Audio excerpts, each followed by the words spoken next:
I need to ask. Like, you guys opened up with the Nubian Brown Ale. It's like what your flagship brand. A brown ale is not a normal beer to be brewing. I guess now like it's become more popular with like English styles and like these like pub ales becoming popular. But like you guys were all over the place with a brown ale. We wanted to just be different. Show how serious we were. Like I mean, it's one thing. I feel like we brought dark beers back, man. I like it. I feel like it was us.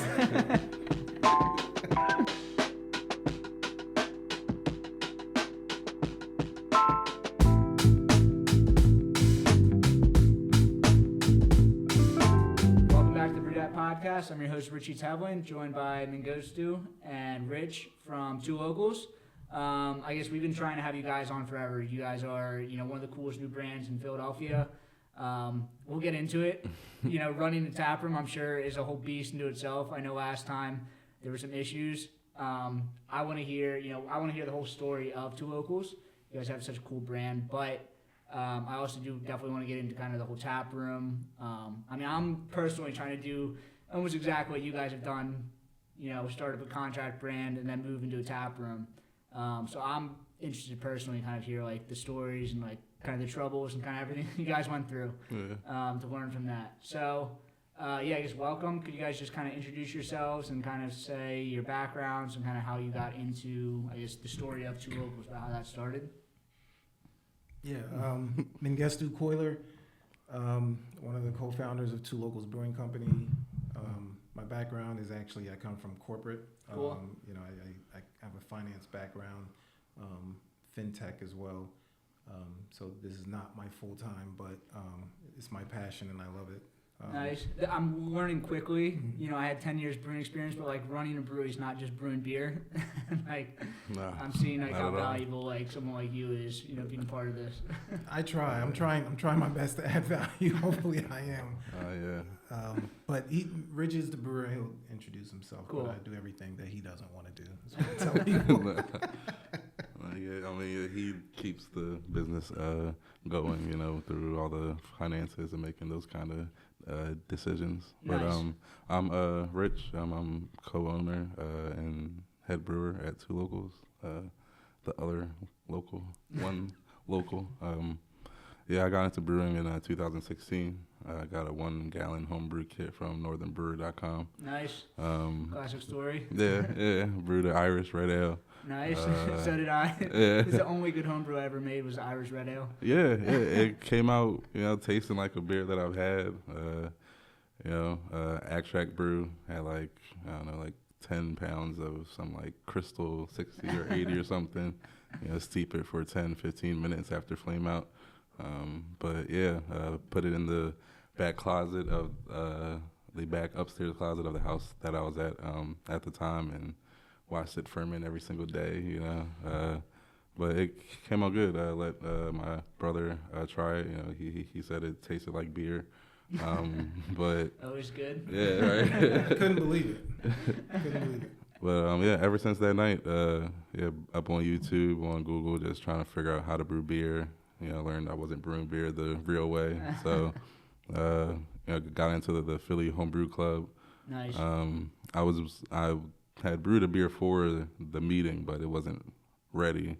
So I just went without a beer. But people started talking to me and telling me, how they brew and their methods and processes. Yeah. So seeing that kind of community and how welcoming it was, made me feel more comfortable to just try to dive into it. And that was 2016. I think I started reading about you guys like 2018, maybe? Yeah. 2019. I don't know when there's some article that first came out. I think it was like the first thing that they wrote about, like you guys were in the planning stage. How long did it take from like you had your first homebrew batch to like you're trying to do this? We made our LLC in 2018. Okay. But I don't know.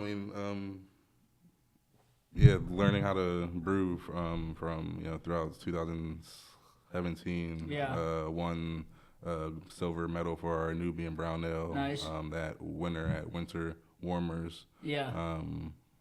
We started our LLC. through our cousin, just because we were bringing our homebrew up to Thanksgiving. Yeah. And he liked the beer, and he was like, are you serious about this? Like, I'll buy your LLC. So one day I texted him, and I was like, do you still want to buy it? Yeah. So we started in 2018, but that kind of pushed us to really try to hone our skills. Like, we have a business. Are we really gonna do this? Let's figure it for out. Real. So it was just a lot of weekends of brewing and being invited to different whether it's like a food tasting or somebody's birthday party or they're having an event, and we're out there sampling our homebrew, and the feedback is good. People aren't saying it tastes like nasty. Yeah. I think with homebrew, as long as it's drinkable. Yeah, so seeing that, thinking like if we can make okay beer at home, like if we had the real equipment and better processes and the ability to keep the beer fresh and away from oxygen and better carbonation and cleaning processes. Definitely. We could actually do it. Cool. So that was 2018 that you got created the LLC, and then when was the first beer out? March 2021 during the pandemic. Cool. Yeah. We met a friend of ours, Ari Miller, connected us with Avram Hornik, owner of FCM Hospitality, cool. Who owns Mainstay. Yeah. So they had the space to brew our beer. They already contract beer, so he just threw out the idea of if we license our name to them rather than us going out and getting our brewers. Yeah. License, we license our name to FCM to DBA, Two Locals, so that way we could produce our beer under their name, under Mainstay's name. Since Mainstay's I feel like you guys kind of exploded on the scene right when you guys went public. I mean, I remember reading the article about you, and then when the beer came out, like, your beer's kind of everywhere.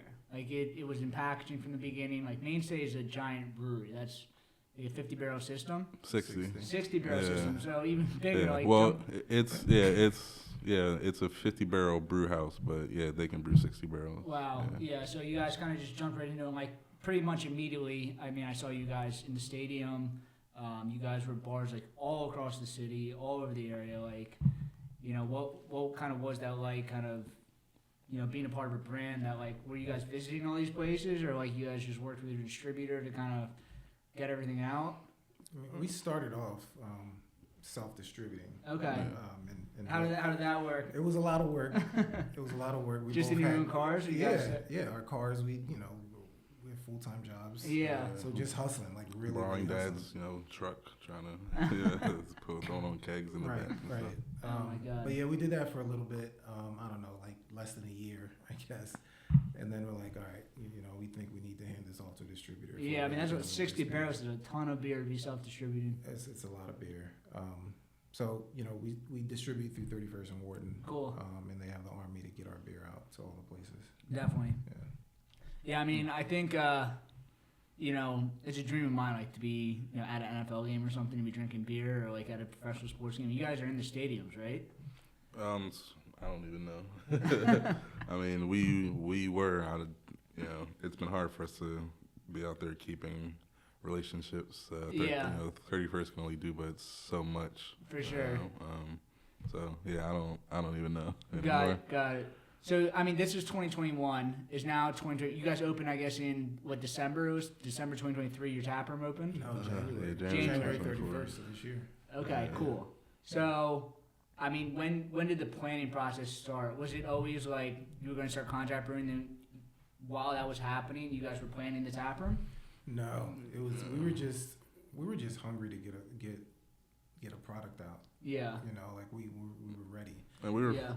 I mean, meeting Avram, I guess, wasn't in our plans. Right. Yeah. It wasn't our plans. It was like an idea that we're like, oh, okay. It's a possibility. It's a possibility. Yeah, but backtrack to 2020 after the George Floyd murder, and we did the Black is Beautiful with Love City and Harris Family and the Double Eagle. That got us a lot of press, and that is what drew the attention to Avram to reach out to his friends to connect us. Gotcha. Yeah, I do So, remember that happening also. Yeah. That was like, now you're saying this, like all these things are coming back. Like I remember you guys have been in the press a lot. Yeah, and after that, yeah, we got a lot of press, and it started all the collabs. Like we had breweries start to reach out, because I guess they, they're like, oh, they're a legit brewery. They did a collaboration, or something. So, we had a few breweries reach out, like Buggy, Cool. ARS.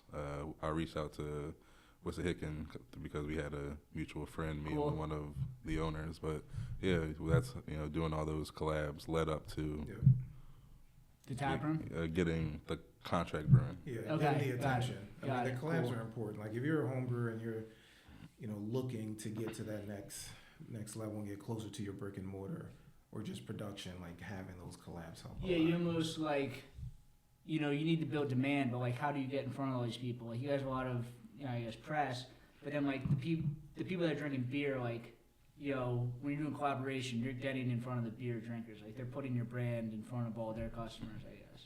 Yeah. It helps grow the brand, and it helps you learn. And probably gets you a lot of connections too. Like, I'm sure like all these people now you're like intimately close to. Like, I know with Love City, you've done a couple other collaborations with them as well, right? Yeah. That was part of the goal was to surround ourselves with people that knew what they were doing, people that brewed beer and were in the beer business, because it's more than just brewing beer. It seems like it's glamorous, but it's really not.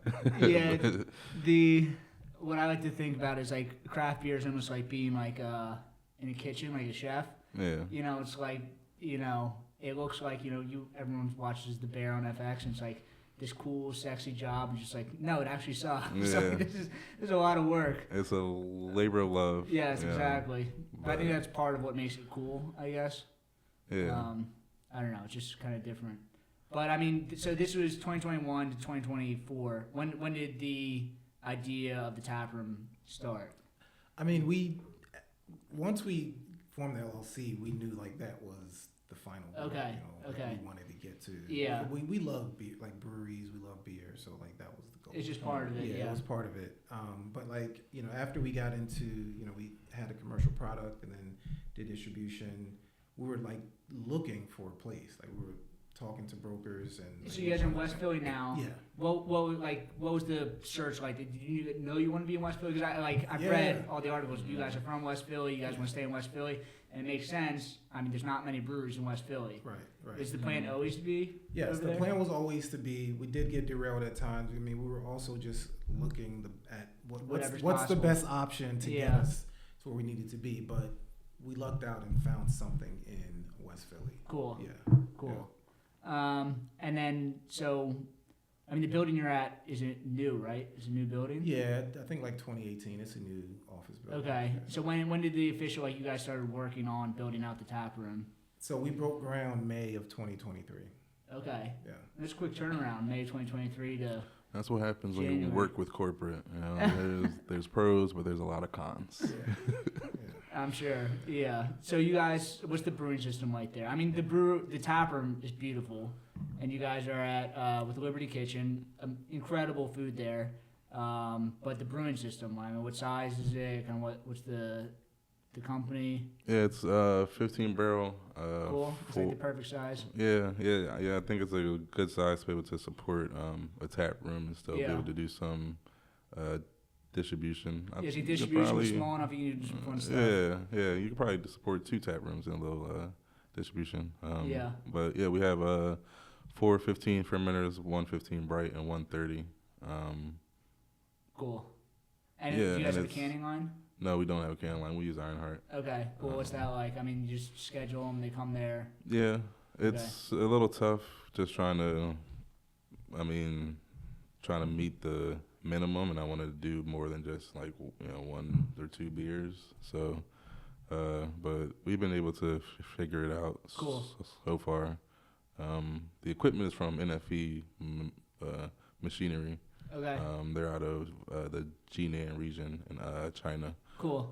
How's that? Everything's working out? I mean, the system's good. I don't have any complaints about it. That's incredible because like most people starting up breweries, it's like nothing works. Half the things don't work. You have to if you're gonna order from them, you have to I guess, break down exactly what a decoction is, because I asked them, to make the system so I could, decoct beers, but they didn't. But we were able to get that fixed. Okay, perfect. But no, nothing's broke so far. And what's your team like over there? I mean, you're obviously brewing, you got hops all over your back. Yeah, right I don't know now. if you can see it on camera. I meant to change, but yeah, I'm just moving No, around. very aesthetic. I like it. But no, it's a one-man show over there. Really? Yeah, it's all me. Wow, that's awesome. Yeah. I'm so. sure you're very busy right now. Yeah. I'm able to handle it. Cool. I mean, we're brewing enough that I guess, what am I trying to say? Packaging enough where I guess, I'm giving myself enough time where I don't feel like I have to rush. Yeah, that's good. Like, That makes sense. not giving too much to 31st. Yeah. And stuff like that. Yeah, it's like find the right balance. Yeah. When we first opened, I did, and we ran out of an IPA. We were out of an IPA for like a month. I didn't care, but as soon as I put it on, like it was the number one seller. Yeah. But yeah. So it's like that's an incredibly fast turnaround from May to January. What sort of setbacks did you have opening up? I want to get into also kind of operations of running a taproom, because everyone that's kind of run a taproom knows that's running a taproom is its own business compared to making and selling beer. But as far as the build out goes, a build out is kind of weird because it's necessary for the business, but it has nothing to do with brewing or running a taproom. You're doing this thing, this construction that's some totally foreign business for 6 or 7 months that kind of decides how successful you are as a business, that has nothing to do with your daily operations. It was just focused on construction management and kind of building out. Yeah. Did you work with a design firm or an architecture firm that kind of planned that stuff out for you guys? Yeah, we did all that. We had a full army. Yeah, but the layout of the brewery was all us. Okay. As far as what we needed inside of the brewery. So yeah, getting the glycol connected and everything. Yeah. So the build out can be important for your daily operations at the end. If it's not set up in a efficient way. Definitely. I'm not going to name names, but I've walked into some brew pubs where they haven't been successful. They've gone out of business, and you look at their production space, and you're you were never going to be successful. Yeah. This place is not set up for success. Yeah. It's opening up the Victory Tap Room. I remember this. It was I never thought about construction or anything like this, and then I'm seeing it every day. It's just I'm not thinking about the different trades and unions coming in all working together. That's not anything I ever thought about before. Yeah, don't use union. All respect to unions. I hope I don't get any backlash. But what you said about working with corporate and stuff, I felt the same way. The union people, they did incredible work, but it was very. Yeah, you have to stay on top of them. I feel like it's just better to get the people that know how to build breweries. Yeah. But if you have in what you do enough experience and know your way around a brewery, you can do most of the installation. Yeah. But yeah. That's cool. So I guess I want to talk about the tap room, but I need to ask. You guys opened up with the Nubian Brown Ale. It's what your flagship brand. Yeah. A brown ale is not a normal beer to be brewing. I guess now it's become more popular with English styles and these pub ales becoming popular. But you guys were all over the place with a brown ale. We wanted to just be different. Show how serious we were. It's one thing. We brought dark beers back, man. I like it. No, it was us. Because I feel like we got a lot of the attention that we did just because we were black. Yeah. And it wasn't necessarily about the beer, but it was these black guys are brewing beer, so. And it wasn't cool you guys didn't just here's a IPA, and then you're just leaning on the fact that you're the first black brewer. You wanted to show that we're serious about the beer. Okay. So yeah, we wanted to that. release the Nubian first. That's insane. I haven't seen a brewery open up with this is how we're gonna get around. It's a brown ale, but you guys did it. It was it was very cool. Yeah, and it's a local brown ale, so it can fill the void that some local bars. It's might cool be now. I mean, like, for. I think it's the craziest thing ever that, like, obviously brewing cycle goes in cycles, but like pub ales and lagers are like so hot right now. It's just like, 15 years ago, if you said that, they'd be like, "What are you talking about?" Yeah, We have a lot of plans for Nubian, like a Nubian Nitro. We're gonna get a cask. That's awesome. Installed eventually. So nice. So what are you guys brewing now mostly? I mean, I know you guys brought the hazy pale ale and this pilsner in. Yeah. We're trying to push our hazy pale ale, Good John, just because it represents Philly. It goes hard, man. Like it's a good John. It's just a good. The beer's awesome. We think it's a great brand. Like just the product, the can, the label, the name. The hazy pale ale is just like a perfect world for somebody that may not want an IPA, but like wants that, like still wants some flavor in there too. Some tropical flavors and things like that. Definitely. I just think it's perfect. It's like a perfect beer. It's the perfect beer. It's like I like low ABV beers, so like I'm into this revolution to like more drinkable beers and like the pilsners. Like I like them, but I also think I think craft beer is pushing too hard the lager sometimes. I'm like, craft beer really, you can't compete with some of the macro brews with lagers. It's like they already make like as much as it's a light beer. It's like there's no flaws in it. Where like a hoppy beer, like a macro lager, because hops deteriorate, there's nothing that they can do about that. Like really where craft beers can compete with like seltzers or teas or these large macro breweries is with like fresh hoppy beer. So like the low ABV hoppy beers I'm like totally a fan of. I think that's like very much like a great place to be at. Yeah. Like you said, like everybody likes it, Yeah, I think it's a good spot. Yeah, we have a lot of I guess it's between like 4.2 to 5.5. Nice. Where most of our beers land. Our highest beer is 7.4. We had the Imperial Stout, the collab that we did with Carbon Copy on when we first opened. That was 12%, but yeah, we don't brew a lot of big beers.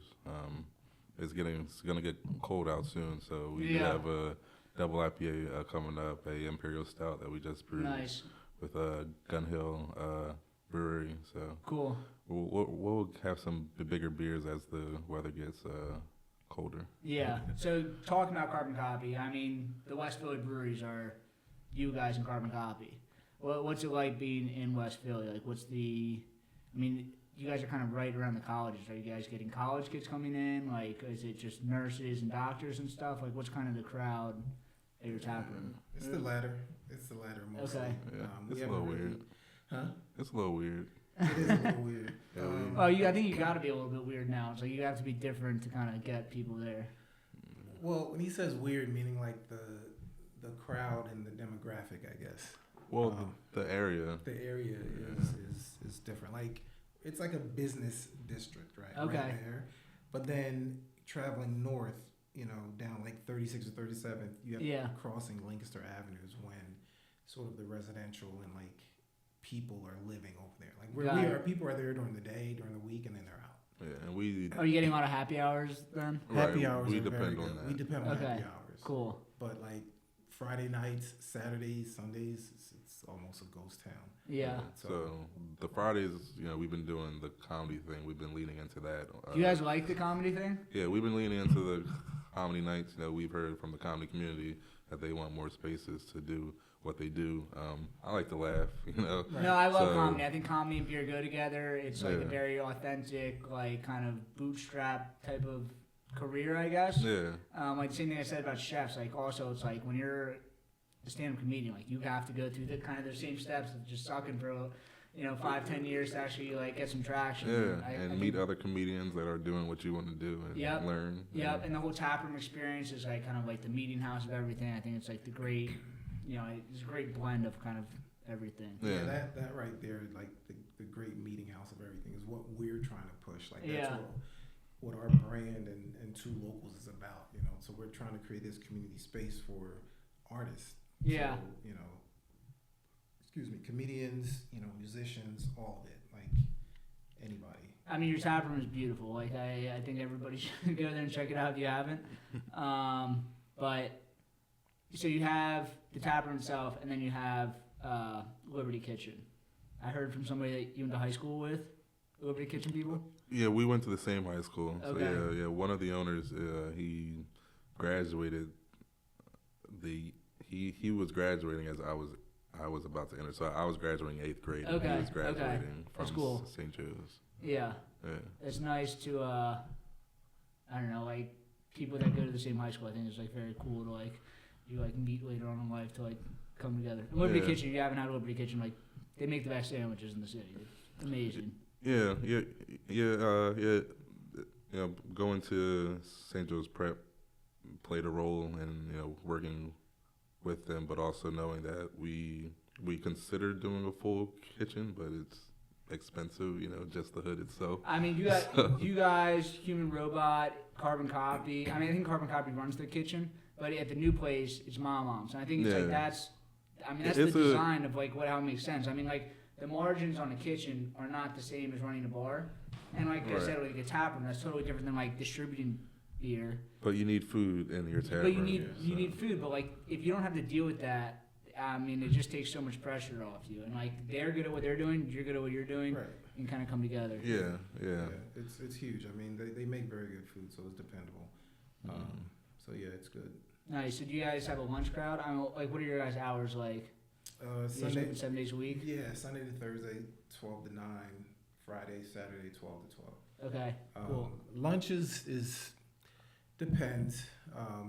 Can be hit or miss in terms of a lunch crowd, but it starts to pick up around 3, 4-ish. Happy hours 4 to 6 into the evening. So Cool. But yeah, I've seen there's some run clubs. I mean, run clubs are like apparently the coolest thing ever. Like,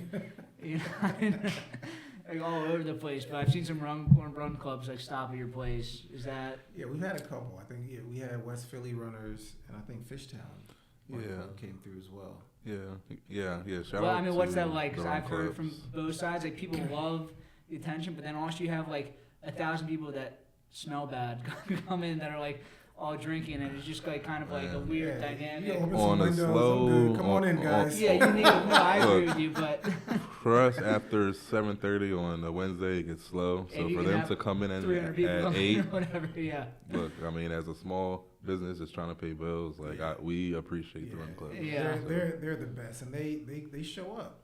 Yeah. They show up. I'll take it every day. GoTab is the all-in-one POS that breweries love. From tap rooms to brew pubs, GoTab makes managing orders, events, payments, and operations a breeze. With features like membership and loyalty programs, shared tabs, mobile ordering, and more, you can serve your guests faster and keep them coming back. Plus, GoTab works seamlessly with the tools you already use, so no need for costly hardware upgrades. If you're ready to take your brewery to the next level, check out GoTab, the POS that's built for breweries. Have you guys had any other people come in? I mean, the governor came on at your opening, right? Yeah. He's now, well, like, not almost- our Not opening, our but opening. Not the It was opening? he's he done was- some stuff. Sorry, he was doing his whole Main Street campaign for Got it. Pennsylvania and like the money they were allocating. So Philly was one of the stops. Cool. And they chose us, which I appreciate. Yeah. I mean, he right now is like so famous. Right now it's like it's crazy. What was that experience like? I mean, did he come in like? I mean, he's the Yeah. governor. Did he come in with like a security He team? did. And, like, He was did. there, I wasn't He there. did. He was out of town. I think you were out of town. But yeah, he came in and it was a whole like they had to come scope it out. That's like crazy. where the back exits. And that. But it was cool. I did the mean, mayor come also?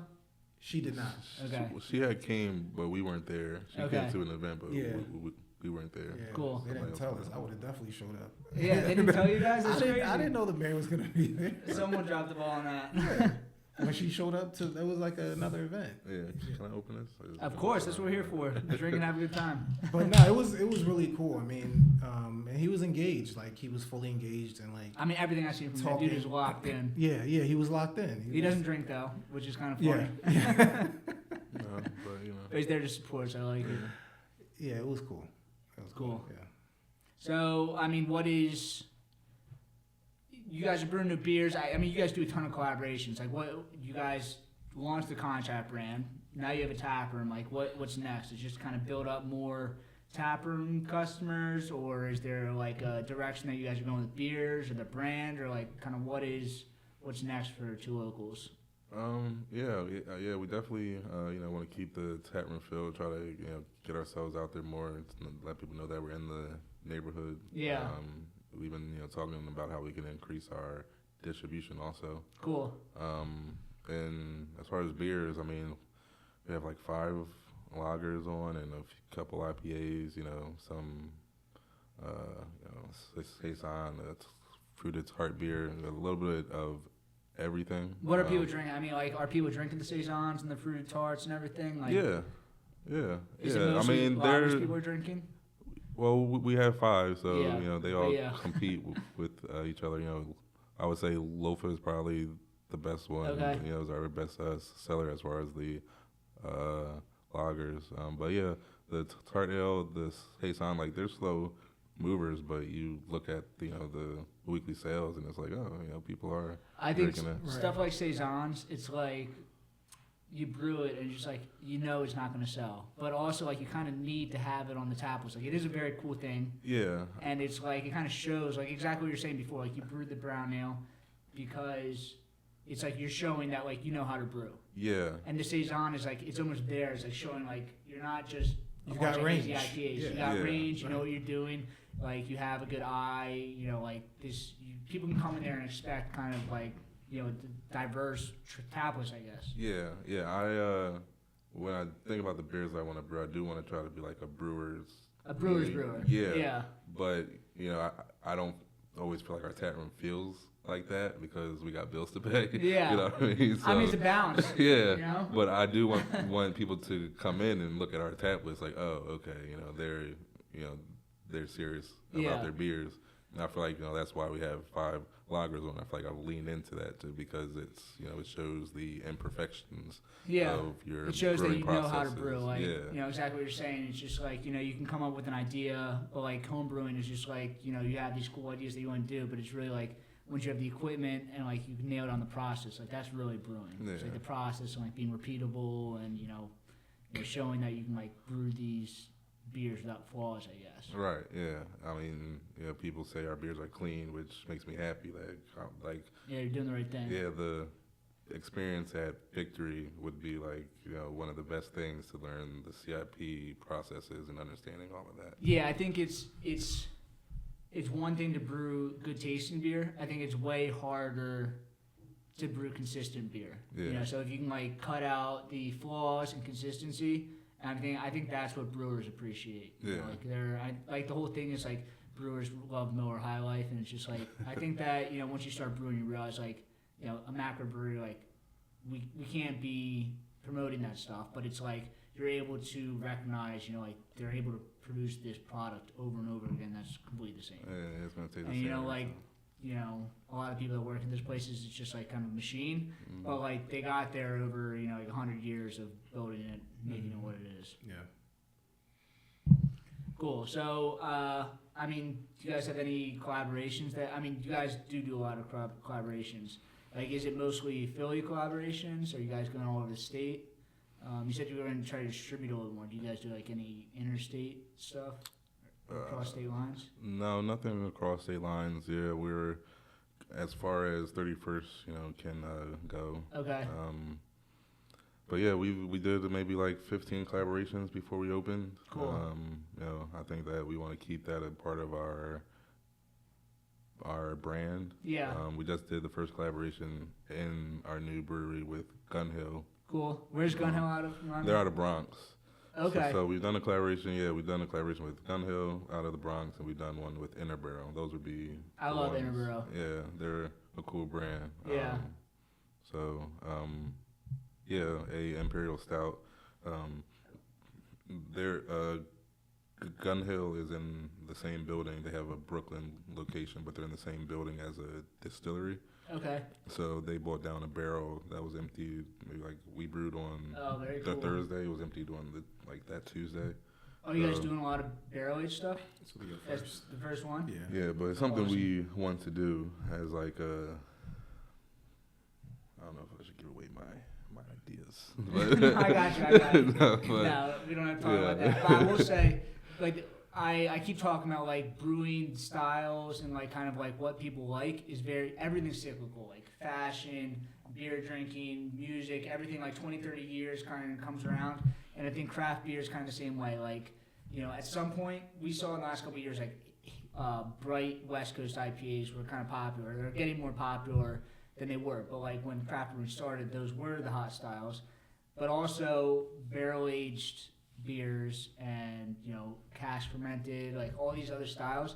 I think like barrel aged stuff I think is going to come back, and these like high ABV stouts are going to be coming back in the next couple of years. And it's like, yeah, it's a lot of brewers that worked under breweries that were, you know, doing the trends that Yeah. want to get back to what they want to do started it. And I craft think beer.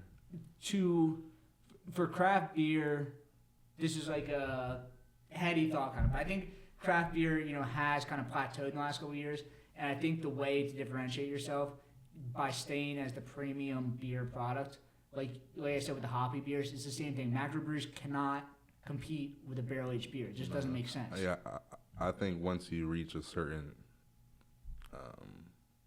size brew house, like it's hard to make a good IPA. Like an IPA that's made on a 15-10 barrel. Definitely, and if it's It's not not gonna drank taste in the a same month, as- month and a half, yeah. then it's just like it starts to deteriorate. So if Yeah. your distribution is like that wide, it's like what are you even doing? Like Yeah. you need to kind of stay local with that, and I think like local breweries need to like, you know, realize that like whatever's hot right now, like we also need to keep an eye on like what makes us different.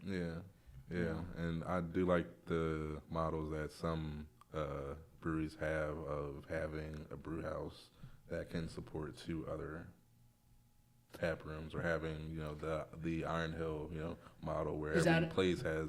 Is that the next a plan, or you brew guys open up another tap room? I mean, you know, everybody wants a second tap room. Yeah, Yeah. not yet at least. But But it's definitely something that we would want. Yeah, for Cool. sure. but having the brew house on site and, you know, in multiple spaces helps keep the beer Definitely. fresh. Are you guys seeing like a change in perspective of outside people that look at your brand? I mean, like I'm going through, I think, a lot of the stuff that you went through, like starting off as a contract brand. Like you have to kind of convince people like of your brand to make it like real, like because part of craft beer is like making it. If you're not making it, like how do you then make your brand real? But have you seen a difference from the perception of you guys since you guys have been brewing it yourself, like in the market? Like are you seeing other brands kind of reach out to you, or like are you getting different feedback online? I mean, I'm not seeing like a difference in like the distro market. Okay. Just hearing the feedback of, you know, people coming in that have been either following us for a while and finally made it in, or Yeah. they were here and another brewery said you have to come over here, and, you know, they were happy that they came to our spot, not just because we're a black-owned brewery, but like they enjoyed the beer. Yeah, I mean, I think I don't know. I like that you say it. Like you are the fattest black-owned brewery, and like a lot of your branding, like you're that's part of. I mean, it's obvious who you are, but it's like you are one of the top brewers in the city, and it's like I think that you're showing that. Like the same thing you started off with the brown ale, you're brewing all these different styles, the lagers, everything else. You're just like, you know, like you're not getting this attention because you're the fattest black-owned brewery in the city, or that's not why you deserve it. You deserve it because you're making some of the best beer in the city. I hope so, you know. Yeah. That's- Appreciate that. I just want to be respected as a brewer. So. Yeah, exactly. So speaking of, I mean, like what you said, how many brands you guys have out in distribution? So this is, I need to finish this. This was the Good John, right? And then the Clean Sweep is the Pilsner. Yeah, it's a German Pilsner, Keller Pils. This Good John, and then our 7th Wort Stout. We've added to Nubian, which is our fall winter beer. Who You Wit, our Belgian Wit, which is our spring How's summer the Belgian beer. Wit selling?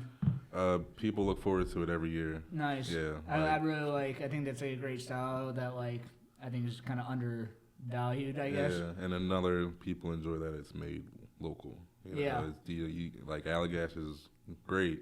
I don't think we can ever compete with Allagash. I mean, it's but, the standard you know, beer for Belgian wits, Yeah. but like it's also like that's another style that like drinking it fresh is like very different. Yeah. So shout out to the bars that try to stick to local beers and still abort Do that. you mind if I crack this one open? Yeah, well, I got a cold one. So what is, I mean, your branding is very cool. What, do you guys have like one designer that you guys are using for that? It's also, by the way, very cool. Like these are your guys' faces on here. Oh yeah. I like that a lot. Like I've talked about how I like how there's some breweries like Yingling where they just like put their name on their brewery. I think it's kind of like a show of tropes, like a show of confidence. Like you know how to do it, so you're putting your actual name. I'm sorry, I just that was gross. I'm sorry. Like putting yourself on there, I think is very cool. But I'm sorry, what were you saying about designer? We have one graphic designer like that does our branding and everything, Okay. but for Clean Sweep, Good John's 7th Ward, we worked with Simone Salib, who's a Philadelphia artist. Cool. Yeah, she does a wide range of art. Cool. Are you guys bringing in? I mean, you guys say you guys like do different events. Are you guys bringing in artists and stuff? Just We're working on something. We're working with a creative group. Like it's a friend of mine. He has a creative artist group. He's been putting on events. So we're talking about like some kind of residency or something Very cool. for art. Yeah.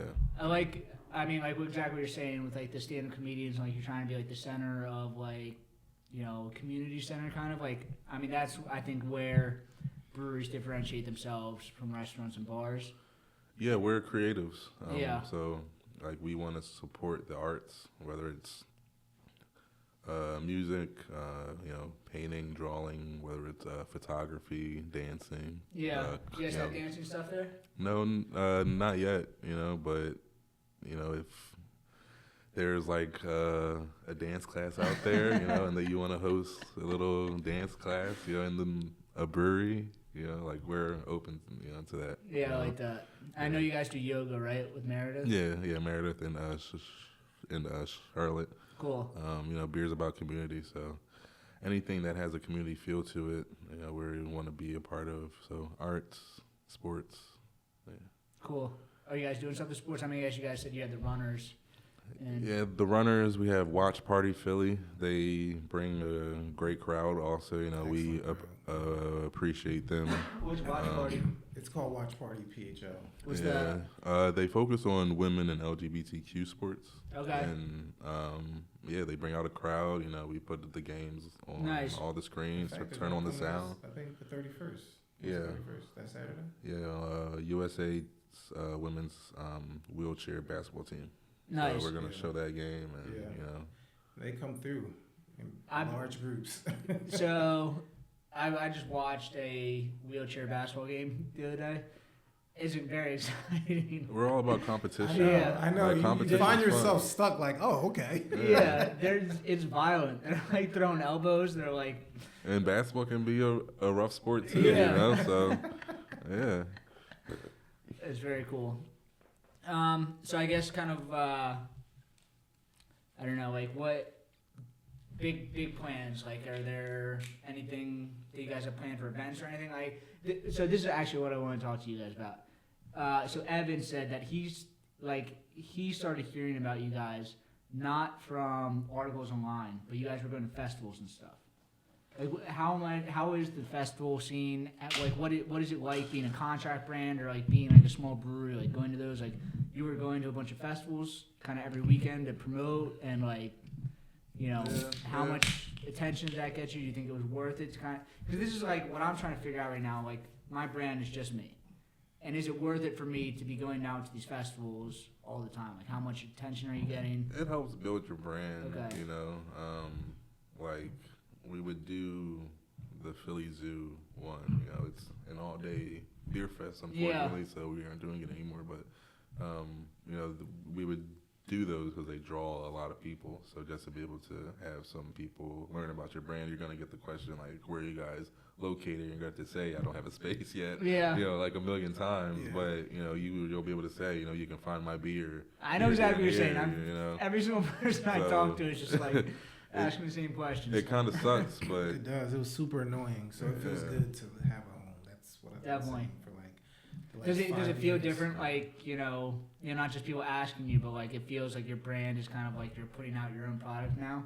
Yeah, Yeah, 1000%. beer brewed by us. Yeah. Yeah. You know, Yeah. so.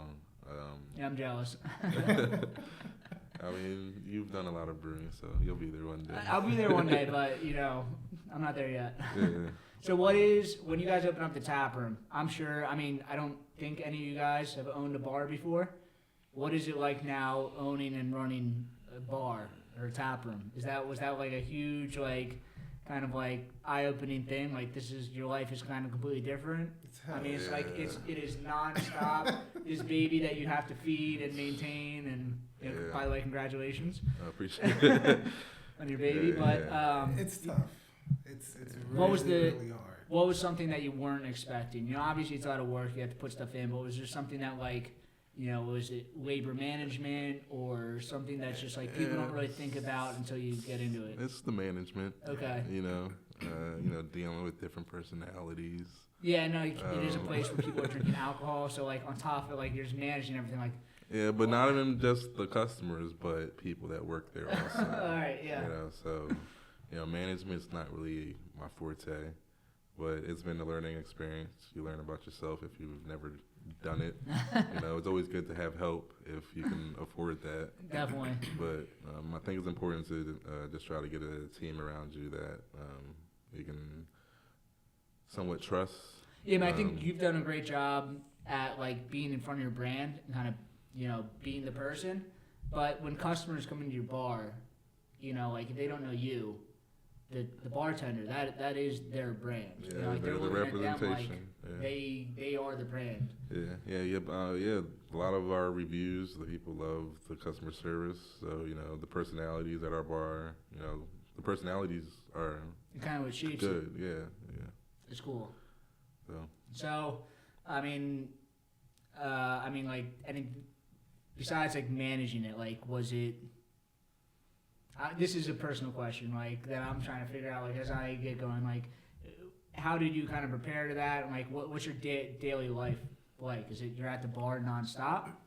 Are you kind of setting up processes that they work and you're in charge of ordering, or you're kind of? Yeah, we're still going through all of that. I mean, it's an iterative process. Yeah. It's never ending. It's constantly being refined. What works, what doesn't work. Yeah. And that's what we're learning. I mean, July 31st was officially our 6-month anniversary. So it's the first half. Let's make the second half even better. Yeah. I come in. He spends. He's the brewer, so he's always back there. We both deal with the staff. I'm in charge of this scheduling and stuff like that and trying to order stuff, but he also steps in and do that. It's give and go a little bit. Yeah. So. You do what you have to do to just make the business go. Right. And, I'm sure the first couple of weeks or month, I'm maybe still like this where you're just you're just going and you don't even know that this is an issue until oh wait, I have to deal with this. Right. This is not something that I thought about. Yeah, for sure. And I'm sure once we get to the point where we can hire a tap room manager, all the processes are going to change. Yeah. I'm sure. Exactly what you're saying. There's some holes in professionals what we're doing. that are doing so you're doing your best job, but somebody that comes in with experience from doing other things. Yeah. They come kind of in with a different perspective. Yeah, we're learning on the fly basically. Yeah. It's fine. It's hard work, but it's better to understand it now. Getting this crash course and making adjustments. So like you said, when we do hire somebody, we know what greatness looks like. I can only imagine. You guys started selling beer in 2021. You guys had never sold beer before. You guys had never brewed beer professionally. And then within 4 years, now you're brewing beer, distributed all over the place. Now you have a tap room. You didn't have professional experience like that. There's not many professions where you just take a left-hand turn like that and just learn an entire new industry in 3 years. So that's where the collaborations come in. Okay. Whoever wants to start from the ground up, I think the collaborations are essential to get into the brewery, meet these people, and then annoy them with a bunch of questions and text them, hey, are you brewing today? When are you brewing? Yeah. Can I come hang out? Yeah. And ask them a million questions. And I've asked the same questions to a lot of brewers, just to see like what they would say. And see different things. Like I'm sure people have different perspectives on everything. Yeah. So besides just learning the brewing process, but learning the business side too. Cool. Asking all of those questions. I think as well. the public looks at brewing as like the public-facing version of the brewery. Are you making these different types of beer? Does the beer taste good? Do you have cool branding? But then there's this other side of the business that's just the actual business itself. Mm-hmm. That is not so glamorous, is not so cool. But it's like that's what the actual business is. Yeah, as much as you may not want to make an IPA, you need to make some IPAs. You got to, yeah. It keeps the lights on. Yes. So doing all of that, was the experience that got us to where we are, and all those collabs got me the job at Victory, being able to speak on a high kind of level. everyone knew who you were. I remember meeting you guys at Victory. By the way, how does it feel to be the least accomplished of the brothers? Your other brother's a doctor, right? Yeah. Yeah. And he worked on Wall Street, so all right. Well, how does it feel?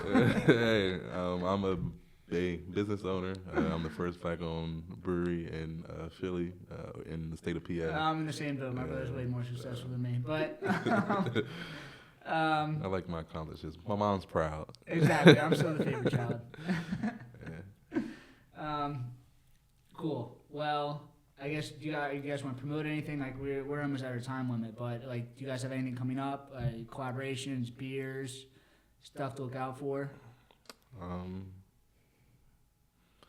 Yeah, we got some heat coming out for the holidays. The fall. Oh yeah, the barrel aged beer, right? Yeah, we got the barrel aged beer. We got a double IPA that'll be coming out that we'll plan to brew the same time of year. How long do you plan out? Is that a couple months in advance? Like, what's your brew schedule like? Or is it just like kind of like, I mean, it's just you, so it's kind of like whatever you want to do. Is it like week to week? Yeah, right now it's just like, when am I going to package this beer? All right, I have a free tank. I like that. Yeah, that makes it's like the tap room is like way more dynamic like that. It's just like you don't know what's happening. Yeah. I have a malt for these beers. All right, I'm ordering malt in like 3 weeks. It'll last me, a little bit. Stuff like that. Well, are there certain like you writing recipes? Is there certain things that you're leaning into? Certain hops, malts that you like right now? I really like Hellertau, Middlefra. Yeah. Hellertau Pills by Human Robot made me fall in love with that. Yeah, everything they make is great, but that specifically is amazing. It's probably my favorite beer, to be honest, right now. So I really love Hellertau. I love Tet. I always try to be a little bit different, so I've been staying away from Saaz. Just because everybody uses Saaz. So, I brewed dry hop pills with Sterling. I really liked how that came out. Really? Yeah, I liked. The Carbon Copy said their favorite hop to use is Crystal. So it's an underrated hop. Yeah, Crystal Columbus. I think so. He had, I don't know if he or somebody else had this, but somebody told me that. What is the hop? I'm blanking. Like when everyone wants to use Citra and Mosaic and all these other hops. But everybody's fighting over the same lots. So, like, you might be getting Citra and Mosaic, but it might be, like, the 80th best Citra and Mosaic lot. Yeah. Where if you're using these hops that aren't as widely used, you're getting the best of the best of that type of hop. Yeah. So it might not be, the most popular hop, but it's probably better quality or cleaner hop than some of these other brands that just the hop itself might taste more flavorful or something. Yeah, and then I've been looking into a lot of research about oils that survive, after the fermentation process and stuff. Yeah. Throwing the whirlpool, so that plays a role into it because the Citras, the Nelson Sauvin, Strata, Galaxy, they have a lot. I love the New Zealand hops. Yeah, they have a lot of the oils that'll last and give you that nice note. background. I like it. Yeah. It sets it up for that dry hop. Are you dry hopping all of your lagers? No, I do not. No, just the dry hop pills. Yeah, I don't dry hop. I learned about a different hopping schedule that I've been trying to do with a lot of my lagers. So I don't hop after 20 minutes. Really? Yeah, sometimes I might, but That's so much different. I mean, most everybody else now, like the trend now is just to, like, don't hop until 15 minutes. Yeah. And then just throw them away minute. And you probably get better, a much better efficiency also in the IBUs and stuff. Yeah. But I still get a good, depending on how much you use at that 20-minute addition for a lager, you still get a nice hop You're still getting character. flavor from it. Yeah. There's still some hop character that's left behind, but you still get the malt character that you want. That's cool. Yeah. And you said you're doing decoction as well? Yeah. I started doing decoctions. We have a fest beer, should be ready in like 3 weeks, 3-4 weeks. But yeah, double decoction. Cool. That's been fun to learn, and once you see it come to a boil and you've already transferred, like, oh shit, I'm really doing it. Like that like first time again. Yeah. But that's another learning experience of how can I become more efficient in this decoctions. I mean, it just shows your range. I mean, you're brewing all these different styles, and like not just lagers, but like decocted lagers is like another process that like the people that get into brewing, it's all process. Yeah. So it's like if you can like master this, it's like that's what brewers appreciate is the processing that you're able to do. Yeah, and I think it goes back to me wanting, like, after brewing extract, me wanting to do all grain. Like, right away, I've been doing all grain ever since my first beer. So I think it's me wanting to do everything, like, what's the real way? Like, how, like, what's the true way? Exactly. Because You you do taste the difference. Yeah, I tasted the difference. And it's not just you. I immediately. think even if you just took somebody off the street that's not into craft beer, if you did a blind tasting with them, they don't know what a decoction is, but if you did a blind tasting with them, they could tell the difference that this is a higher quality beer. Yeah. So, doing the decoctions, doing spunded fermentation to try to get a little natural carbonation. Yeah, trap that flavor in. Yeah.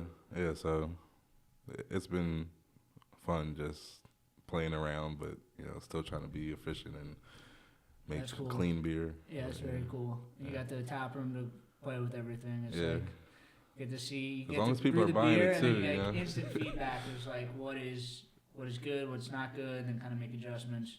Yeah. It's awesome. Okay, so I guess I think that might be it. But like, where can we find twolocals.com? I mean, by the way, you guys have amazing merchandise. Thank you. This shirt is awesome. I love that hat. Is that a? It's the West Philly. Yes. The best Philly. Yes, I like that. Thank you. It looks like the thing from Schoolhouse Rock. Yes. That was his idea. I like it a lot. Cool. So we can find Two Locals. Well, you're just at Two Locals, right? Two Locals on Instagram. Okay, and cool. Facebook. twolocalsbrewing.com. Cool. It's our website. 3675 Market Street. We're on 37th Street between Market and Filbert. And like I said, amazing tap room. The beer is amazing. The food is amazing. It's beautiful in there. Everyone needs to check it out if you haven't been there. Comedy nights on Fridays. We got some specials coming up for the Eagles. Big football people. Big fall for you guys. Yeah, college football, NFL. Sunday, please come. We got some. You said you went to St. Joe's Prep? Yeah. You got a lot of NFL players on that. School. DeAndre Swift, Marvin Harrison Jr., Jeremiah Trotter Jr., something light, Unfortunately, none of them get a Penn State. They're only, 7 or 8 times state champs, it's all right. Incredible. Cool. All right. I think that's it. Thank you for coming on. Go check out Two Locals. You can find us at Brew That or at the Brew That Podcast. And we'll see you guys in 2 weeks.